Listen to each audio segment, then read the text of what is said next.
Bonjour, je m'appelle Loïc Cordon et je suis très heureux de vous présenter le pitch du projet que j'ai conduit dans le cadre de ma formation de chef de projet Digital Learning. J'ai 51 ans, je suis titulaire d'un master en stratégie commerciale et marketing.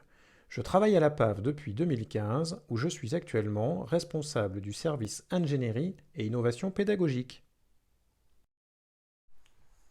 Commençons par comprendre le contexte qui a guidé ce projet.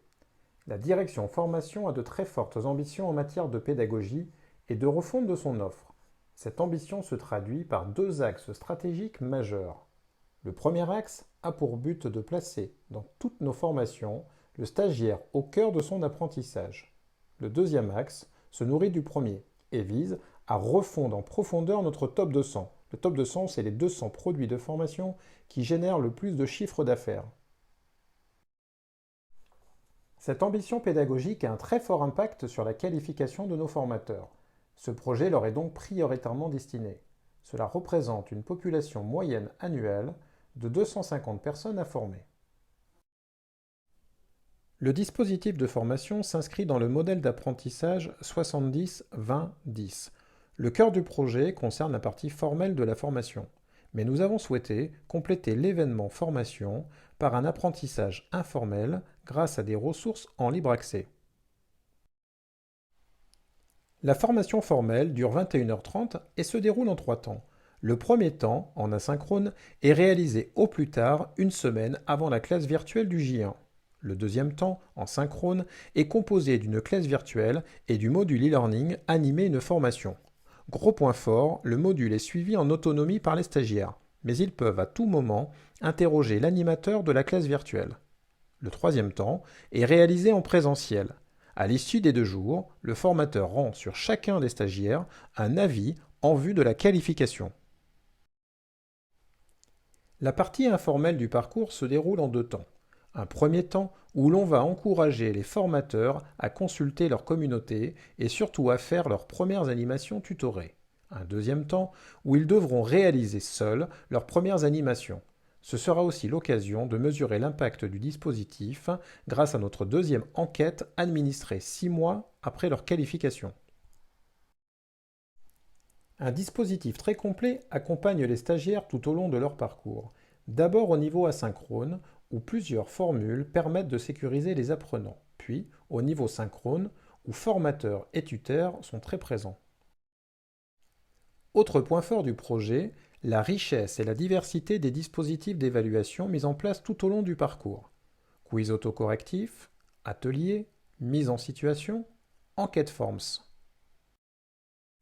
J'ai utilisé 4 principaux outils pour ce projet. Les ressources formelles et informelles ont été produites avec PowerPoint, Storyline et Google Forms. Le parcours formel est déployé grâce à notre nouvelle solution MobiTeach. Ce projet se construit en 4 grandes étapes entre janvier et décembre 2022. Le déploiement est prévu à partir de janvier 2023. La formalisation du cahier des charges a permis de valider le dispositif de formation et la réponse organisationnelle. La conception et la production des ressources constituent l'étape 2. Vient ensuite la formation des formateurs et des receveurs du dispositif. Enfin, plusieurs sessions pilotes permettront d'ajuster, le cas échéant, le dispositif. L'intégralité des étapes sont validées par les 2 sponsors du projet. Le temps de création est de 82 jours pour un coût de 40 681 €. L'intégralité du projet est pilotée à l'aide d'un tableur Excel. Sur ce fichier figurent plusieurs indicateurs de suivi, notamment le temps réel sur le temps prévisionnel, le budget réel sur le budget prévisionnel, le suivi des incidents et modifications. Parallèlement, les membres du projet, en particulier les sponsors, peuvent consulter à tout moment le drive du projet. Les comptes rendus mensuels sont sous la forme de rapports flash. L'équipe est constituée de 3 personnes, moi-même, chef de projet, et qui réalise l'intégralité des tâches. Cyril et Luc sont en soutien technique. Céline et Thibaut, en qualité de sponsors, ont l'autorité pour la validation des étapes. Le projet étant très avancé, un premier bilan est possible. Point fort, les premiers retours plébiscitent la qualité des livrables, ce qui démontre une belle maîtrise des outils. Par ailleurs, le recettage a été particulièrement soigné.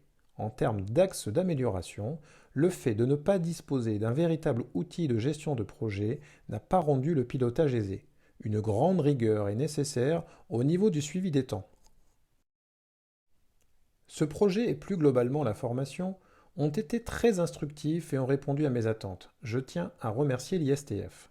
À nous à présent de capitaliser sur toutes les bonnes pratiques enseignées. Par ailleurs, nous devrons adopter un logiciel de gestion de projet.